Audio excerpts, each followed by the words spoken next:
किसी ने क्या खूब कहा है, खुद से ही जीतना है, हमें खुद को ही हराना है। मैं भीड़ नहीं हूँ दुनिया की, मेरे अंदर एक जमाना है। मैं फायर्ड अप राकेश एक बार फिर से आपके साथ पॉजिटिव वाइब्रेशन के साथ। दोस्तों, एक बार की बात है, एक बार भगवान बुद्ध महात्मा को एक इंसान मिलने आया।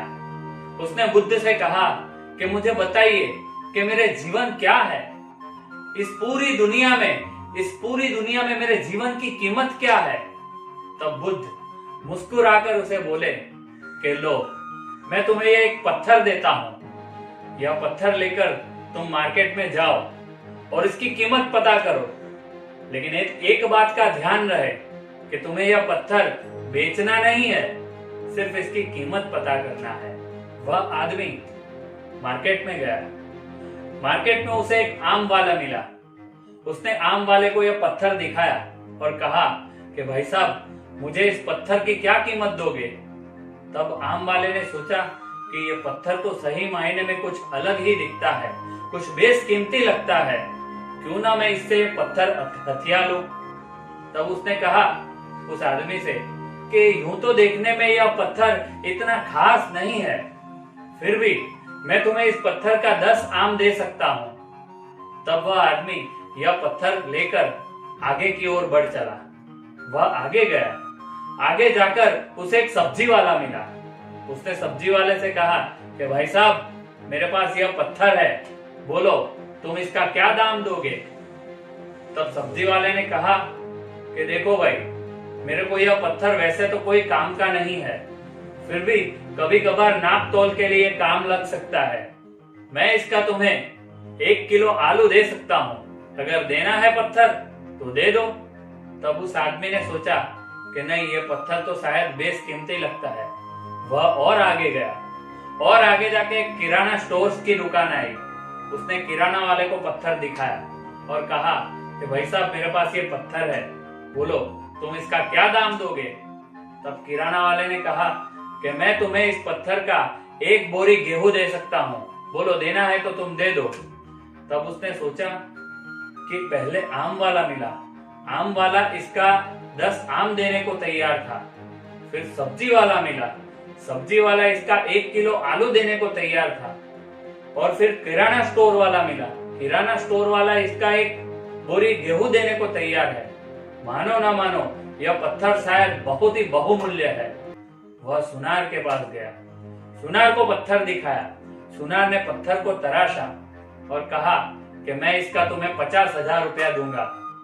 तब वह आदमी वह पत्थर लेकर उसके पास से भी चला गया।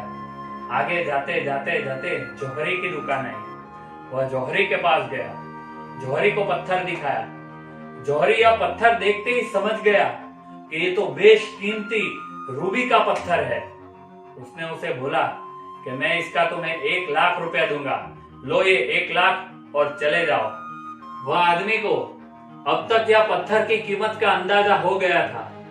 वह पत्थर लेकर मुड़ा कि तभी जौहरी उसके आगे आकर खड़ा हो गया और उसे कहा कि अरे भाई रुको, मैं तुम्हें इस पत्थर का 50 लाख रुपया दे सकता हूं। लेकिन वह आदमी नहीं रुका। जौहरी किसी भी कीमत पर यह पत्थर उसके हाथ से जाने नहीं देना चाहता था, इसलिए वह उछलकर आगे आ गया और उसे कहा कि अरे भाई रुको, मैं तुम्हें इस पत्थर के 1 करोड़ रुपया देने को तैयार हूं, यह पत्थर तुम मुझे दे दो। यह आदमी ने जैसे तैसे करके जौहरी से पीछा छुड़ाया तो जौहरी ने पीछे से आवाज लगाई कि अरे भाई सुनो, यह पत्थर बेशकीमती अनमोल है, तुम इसका जितना पैसा मांगोगे उतना मैं तुम्हें दे दूंगा। लेकिन वह आदमी ने उसकी एक बात ना सुनी। वह हैरान परेशान हो गया और सीधा बुद्ध के पास गया और उन्हें सारी कहानी बताई। तब बुद्ध मुस्कुराकर बोले कि यह पत्थर की कीमत आम वाले ने 10 आम लगाई, सब्जी वाले ने 1 किलो आलू लगाई, किराना स्टोर वाले ने इसकी कीमत 1 बोरी गेहूं लगाई, सुनार ने इसकी कीमत 50,000 रुपया लगाई, लेकिन जौहरी ने इसे अनमोल बताया, बेशकीमती बताया। इस पत्थर के गुण जिसने जितने समझे उतनी उसने कीमत लगाई। वैसे ही यह जीवन है, हर आदमी एक हीरे के समान है। लेकिन दुनिया उसे जितना पहचानती है उतनी ही महत्ता देती है।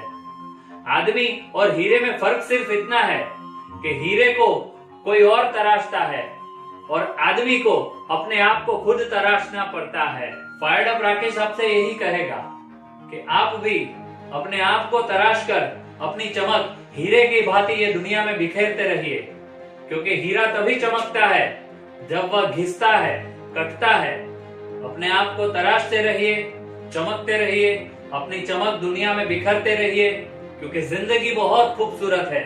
आप बस अपनी सोच बदल दीजिए, जिंदगी अपने आप बदल जाएगी। आप खुश रहे, आबाद रहे। आपका बहुत बहुत धन्यवाद, शुक्रिया।